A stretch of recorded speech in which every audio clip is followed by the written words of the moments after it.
Olá, meus irmãos e amigos, sejam bem-vindos em mais um episódio do Escolhe, pois, a Vida.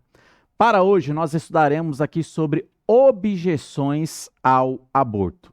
Enquanto o mundo ele tenta legalizar essa prática abortiva, nós, como cristãos, olhando para a palavra de Deus, nós veremos que o assassinato é errado. O assassinato é um pecado. Porque na lei de Deus já dizia, não assassinarás ou não matarás. Meus irmãos, teve uma situação em que o rei do Egito, Faraó, ele viu ali ocasião e viu oportunidade para praticar o aborto. Ele olhou para a nação de Israel, ele percebeu que era uma nação que estava crescendo, uma nação que estava ficando forte por causa do número de pessoas que estavam sendo agregadas àquela nação, evidentemente por causa dos nascimentos. Israel estava crescendo de uma maneira orgânica. Por causa disso, então, Faraó ele viu razão.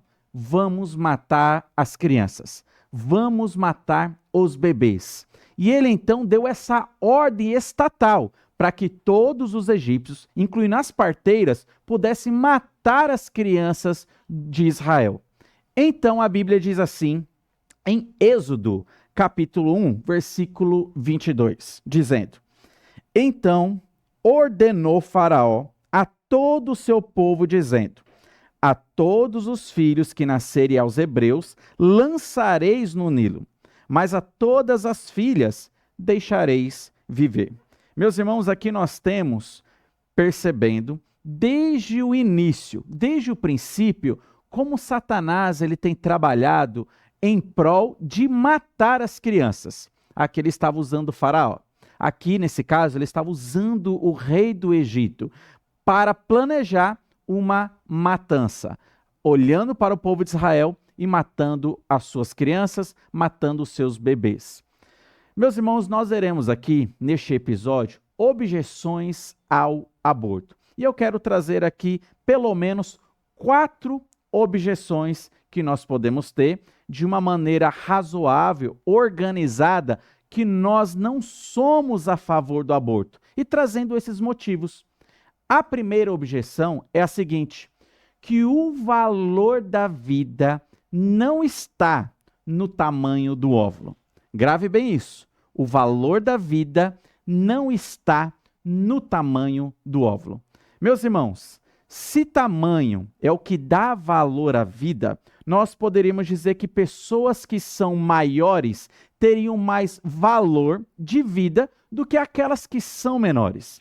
Então, aquelas que talvez chegariam ali ao seu 1,90 m, talvez 2 metros de altura, elas talvez teriam, então, mais valor do que aquelas que talvez possuem 1,50 m, 1,60 m.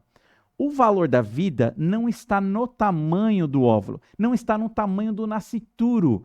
Vida, nós não podemos classificá-la como metros, como centímetros, ou dando valor para ela, dependendo do tamanho do nascituro que está dentro da barriga da mãe.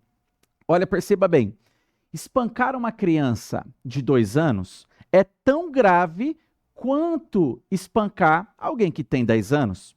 Da mesma maneira, é tão grave quanto espancar alguém que tem 15, alguém que tem 20 anos, alguém que talvez tenha 40, 70 anos. Note que o tamanho da pessoa não inculca para ela o valor intrínseco da vida que ela tem. O valor já está nela, independente do tamanho que essa pessoa, então, ela tenha. Meus irmãos, se o tamanho é o que dá o valor para a vida, nós poderíamos dizer dessa maneira que jogadores de basquete, eles têm mais valor à vida do que talvez eu e você, que nós não temos talvez toda essa altura para poder praticar talvez este esporte. Então, a primeira objeção é que o valor da vida não está no tamanho do óvulo. Qual seria então a nossa segunda objeção? É que o valor da vida não está no grau de desenvolvimento do óvulo. Grave bem isso.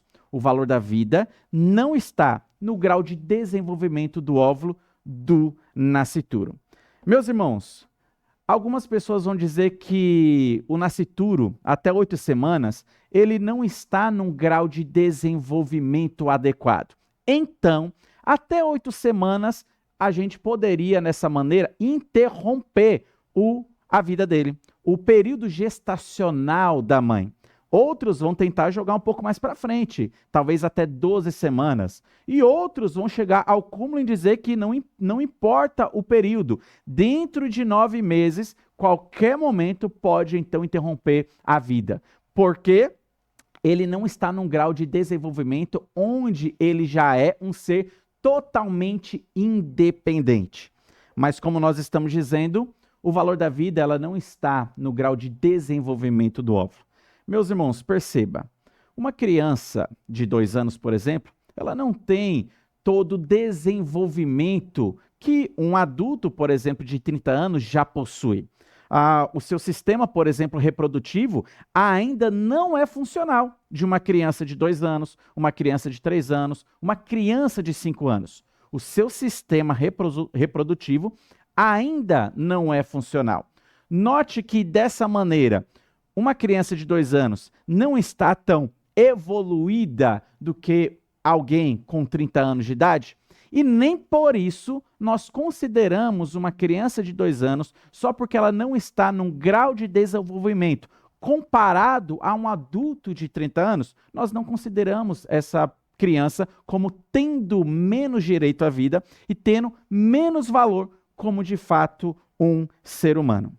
Meus irmãos, o fato de alguém não interagir com a realidade como nós reagimos, o fato de não ter a mesma consciência e emoções que talvez nós temos, não dá para a pessoa, ou melhor, não tira da pessoa o valor que ela tem como um ser humano. Então perceba, o valor da vida não está, dessa maneira, ligada ao grau de desenvolvimento que uma pessoa tem. Inclusive, foi assim que Hitler ele deu base para o seu nazismo. Por quê? Porque ele olhou para um grupo de pessoas e começou a enxergar elas como tendo menos valor à vida. E ele começou para enxergando o seu grupo de pessoas como tendo mais valor à vida, porque ele se considerava mais desenvolvido, ele considerava o seu povo mais evoluído. Ao olhar, por exemplo, para os judeus, eles enxergavam que eram pessoas não desenvolvidas, não evoluídas e dessa maneira fracas, não tendo ali direito à sobrevivência. E eu gostaria de ler então as palavras que ele mesmo, Hitler, ele escreveu em seu livro. Hitler, ele escreveu um livro chamado A Minha Luta. E ele escreveu as seguintes palavras em seu livro. Ele diz assim: se a natureza não deseja que os indivíduos mais fracos se casem com os mais fortes, ela deseja muito menos que uma raça superior se mescle com uma inferior. Por quê? Neste caso, todos os seus esforços para estabelecer um estágio de existência evolucionária superior, realizados durante centenas de milhares de anos, poderiam ter se mostrado totalmente inúteis. Mas tal preservação anda ao lado da inexorável lei de que o mais forte e o melhor que deve triunfar e que eles têm o direito de perdurar. Quem deseja viver precisa lutar. Aquele que não deseja lutar neste mundo, onde a luta permanente é a lei da vida, não tem o direito de existir. Adolf Hitler. Meus irmãos, foi diante dessas palavras, diante de uma certa visão darwinista, onde o mais forte deve sobreviver e o mais fraco, que não consegue se adaptar à realidade e à natureza, eles devem morrer, dando assim espaço para o mais forte, foi que então Hitler ele fez o que fez na Segunda Guerra Mundial, criando ali aquela visão antissemita nazista, onde 6 milhões de judeus morreram. Por quê? Porque ele considerava os judeus uma raça não evoluída.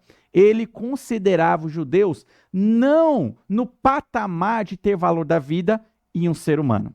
Meus irmãos, não tem diferença nenhuma para pessoas que hoje olham para o nascituro e tentam enxergar eles como seres não desenvolvidos ou pelo fato de não estar totalmente desenvolvido em comparação a um adulto de 30 anos de idade, eles, nesse caso, então, não teriam valor à vida.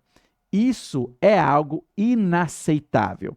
Tanto a consideração de olhar para o nascituro e não enxergar como sendo um ser humano, como também o nazismo. As duas coisas são terríveis. As duas coisas são inaceitáveis.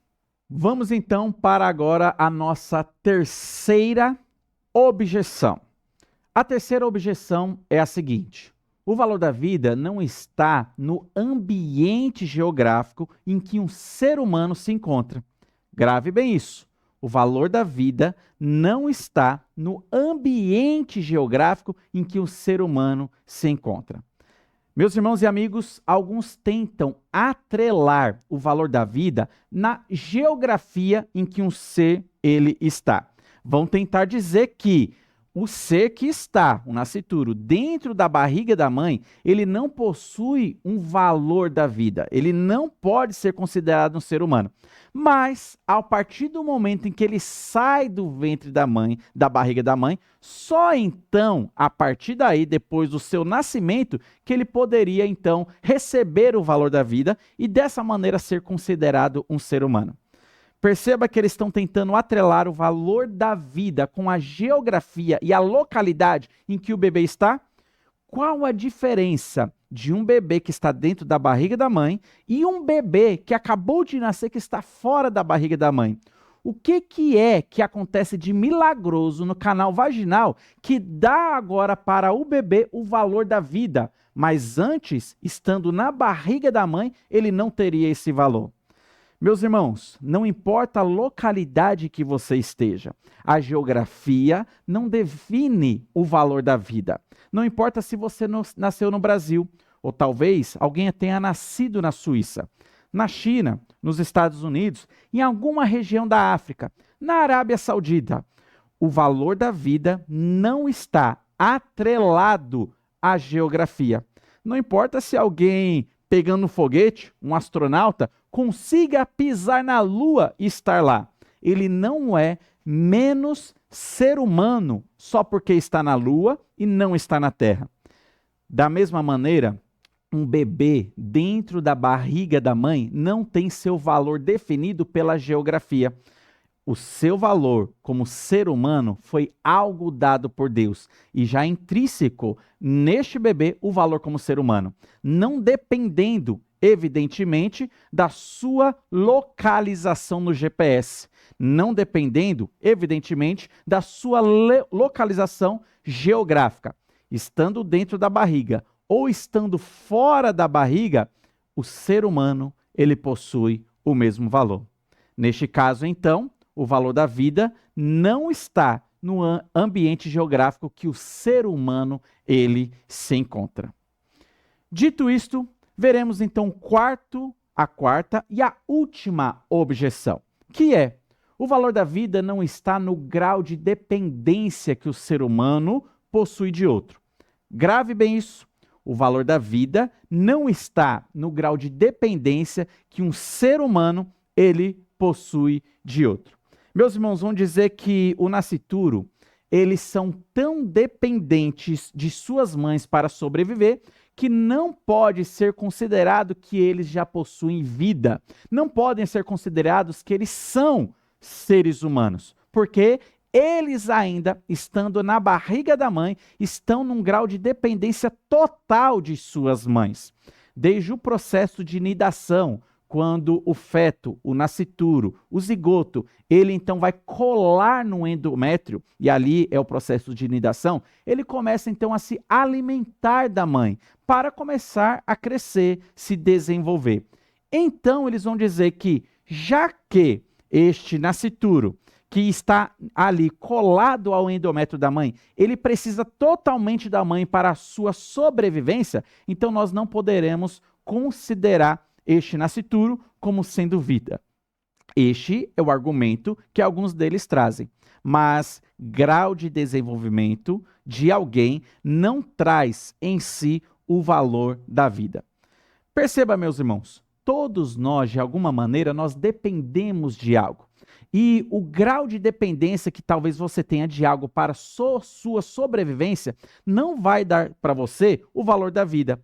Talvez, fazendo uma comparação com uma e outra pessoa, você vai perceber que você depende de algo para sobreviver, que a outra pessoa em si não depende da mesma coisa que você depende. Isso não significa que você tem menos valor da vida em comparação a essa outra pessoa. Vamos supor, talvez, que você tenha algum tipo de doença e é necessário que você conviva com algum tipo de medicação. É necessário que você todos os dias tome este medicamento para que você possa ter qualidade de vida, uma vida funcional e para que você se mantenha vivo. Você depende deste medicamento. A outra pessoa do seu lado não tem essa dependência. Será que você, nós, podemos chegar a essa conclusão de que você, pelo fato de depender desse medicamento, tem menos valor como ser humano em comparação àquele que não toma esse medicamento? Meus irmãos, da mesma maneira, nós também podemos perceber que um bebê já nascido, já fora da barriga da mãe, ele ainda depende totalmente de sua mãe. Ele não consegue sair para trabalhar sozinho e conseguir seu alimento. Ele não sai aí para caçar conseguindo a sua alimentação, aquilo que ele tem que beber, aquilo que ele tem que comer, aquilo que é necessário para a sua sobrevivência.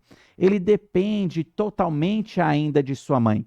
Perceba, o grau de dependência de um bebê de 1 ano, por exemplo, é total, dependendo da sua mãe, dependendo do seu pai. Nem por isso nós podemos olhar para um bebê de 1 ano, de 2 anos e falar: olha, você não tem o mesmo valor de vida que eu, que tenho 30 anos, 40 anos, 50 anos, tenho, porque você ainda é totalmente dependente. Perceba que seria muito estranho eu chegar para um bebê e dizer: não tem valor a vida em comparação ao adulto. Da mesma maneira, se eu chegar para uma mãe dizendo: o que está dentro de você não tem valor humana, não tem valor de vida, porque ainda está num grau de desenvolvimento, ainda tem um grau de dependência muito grande de você e do seu corpo, olha, seria muito estranho e seria muito esquisito.